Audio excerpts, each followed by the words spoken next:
नागपूरमध्ये उष्णतेचा पारा जे आहे ते जवळपास 47 डिग्रीच्या जवळपास पोहोचलेला आहे। त्यामुळे नागपूरच्या महाराजाबाग प्राणी संग्रहालयामध्ये जे आहे ते प्राण्यांची जे आहे ते विशेष काळजी घेतली जात आहे। त्यांचं आरोग्य सदृढ आणि निरोगी राहावं यासाठी जे आहे ते त्यांच्याकडनं वेगवेगळ्या ॲक्टिव्हिटीज जे आहे ते केल्या जातात। या पद्धतीने जर पाहाल तर हे एक तलाव तयार करण्यात आला आहे ज्यामध्ये मासोळी जे आहे ते टाकण्यात आलेले आहे, जेणेकरून जे आहे ते या पद्धतीने त्यांच्या शरीराची क्रिया व्हावी आणि सोबतच काही फळं जे आहेत ते वरती ठेवण्यात आलेले आहे। त्यामुळे त्यावर चढतील आणि त्यांच्या शरीराचं एका प्रकारे व्यायाम देखील होतील अशा पद्धती ॲक्टिव्हिटी करण्यात आल्या। आपल्यासोबत स्वतः महाराजा बाग प्राणी संग्रहालयाचे कर्मचारी आपण त्यांच्याशी थेट बोलूया। मॅडम काय सांगणार, उन्हाळा खूप तापतोय त्या दृष्टीने काय विशेष काळजी जी आहे ती प्राण्यांची घेतली जाते? उन्हाळ्याच्या दृष्टिकोनातून प्राण्यांकरिता आम्ही वेगवेगळ्या ॲक्टिव्हिटीज करतो आणि काळजी म्हटलं की आम्ही प्राण्यांकरिता ग्रीन नेट्स, कूलर्स, पाण्याची सोय, मोठ्या प्राण्यांकरिता आम्ही मड किचडची वगैरे व्यवस्था केलेली आहे।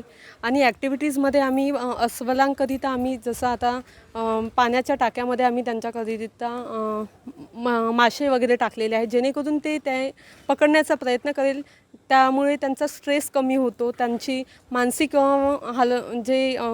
मानसिक आणि शारीरिक जी पण क्रिया आहे ते सुरळीत राहते आणि एक प्रकारचं म्हणजे त्यांना नैसर्गिक वातावरण त्या ॲक्टिव्हिटीजद्वारे मिळत असतं। आणि त्यांच्याकरिता आणखी आम्ही फ्रूट आईस्क्रीम म्हणून पण आम्ही त्यांना देत असतो। दुधामध्ये आम्ही काही फ्रूट्स वगैरे टाकतो, मग त्याची आईस्क्रीम आम्ही त्यांना आणि माकडांनासुद्धा देत असतो। या प्रकारच्या ॲक्टिव्हिटीज आम्ही प्राण्यांकरिता करत असतो।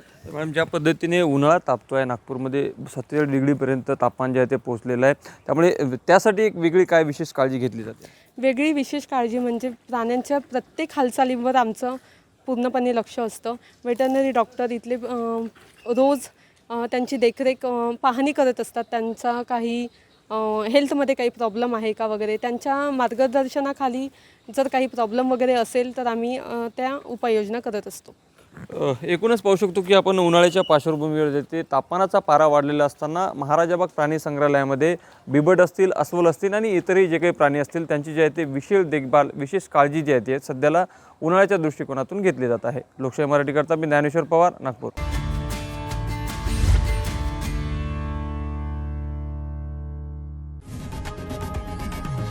लोकशाही मराठी ऐका, पहा, जागरूक रहा।